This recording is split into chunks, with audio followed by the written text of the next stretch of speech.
Reporting from Cockadoodle News, we have a very special and important guest with us today.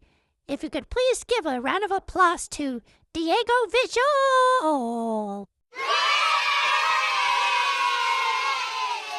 So, Diego, we know that you were the cinematographer, editor, and director of the film Sim and the Snake Brain. Yes, indeed, that was I. And while there were many questions in regards to how you puppeted the film all on your own, one of the most famous questions, and one that everyone wants to hear, is how does your product use or challenge conventions, and how does it represent social groups or issues? Well, to begin, I would like to give thanks to Steve Neal's theory of narratives around genre. Something he taught me was that films of a type of genre should include features that are similar, but also include features that are different to keep an audience engaged. So, I decided to reflect this theory in our film. When I wrote the script, I tried to make sure that the characters sounded like they were clearly having a conversation that would eventually lead up to a conflict or worse. Pretty much trying to copy a dramatic genre convention, similar to how Katniss from the Hunger Games was having her own conflict against the brutal oppression of the Capitol. I also tried to apply some type of psychological thriller-like convention, similar to when the Joker the Joker movie was clearly breaking down several times throughout the film. For example, when Anthony Garcia was being tormented by Guillermo Matos Reyes. I am going to be so honest. Me and my team initially tried to make this into a comedic film, but we later found out that the genre conventions in this movie were clearly nothing to laugh about, such as the part where the camera zoomed in to Guillermo when he was giving his rant about wanting to be the best. And I also cannot forget about the two most remarkable moments of our film, which were when Guillermo and Anthony shook hands, and then when Anthony's hand gets bitten, and you can clearly see how it unfortunately leads up to his death. Oh my gosh! The red overlay with what seemed to be like the sound of a fang piercing something caught me by surprise, made me scared a little. The best way I can explain what I felt is by imagining a calm machinery which quickly gets replaced by a bloody scenery. Yes, exactly. I tried to give Guillermo like a fear factor. You understand? Yes, indeed. So, what other genres and/or conventions did you apply? Well, we kind of combined the dramatic and psychological thriller-like genre of the film with horror alongside its conventions. Horror? Yes, horror.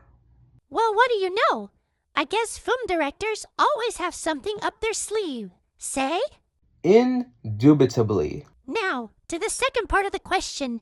How does it represent social groups or issues? Please, share with us your wisdom. I'm really not that smart. Trust me. I just know my way around things. In fact, I got the idea of representation from Stuart Hall. His theory of representation states that every media product reflects the ideologies of the creator, but the audience is able to create their own interpretations based on their knowledge and experience. But to answer that question, I want to focus on our genre-based logo, which shows a snake wrapping around an apple. We use the apple to symbolize things such as good health, shelter, and future happiness, which then gets infiltrated by a vicious snake, which in this case represents healthcare, in order to highlight the darkness that these corporations, such as healthcare, afflict on the innocence of society. And if you paid attention well enough, the healthcare logo has two snakes going up the logo in itself. Right, and I want to mention how Guillermo was freakishly creepy throughout the film. Okay, let's head back to the logo. One of the main representations of the snake and apple is Adam and Eve. I compared how healthcare agents are deceitful, diabolical beings, while the victims of them are clearly the apple. So I tried to reflect that horrific sense into Guillermo, as well as representing Anthony as Eve and how he fell into the lies and temptations just as Eve did in Eden. I mean, the representation seems very clear, so how would consumers be able to make their own interpretations? To begin with, I think consumers can see this however they want. Some things I have seen online about my film is how people represent this as some type of fictional snake-like aliens taking over the world through healthcare.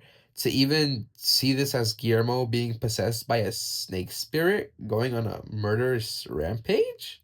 Why, I never saw it that way. You need to be quite open-minded, you know? Are there any more representations in the film? Absolutely. For example, the gender role of a father. I want to give thanks to Judith Butler, Another theorist who taught me that films could show how gender is not biologically determined, but socially constructed.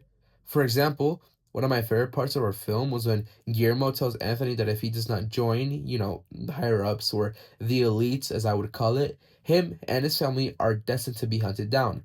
As well as when Anthony said that he would rather die than to join Guillermo, which completely gets subverted when Guillermo says, with or without your family.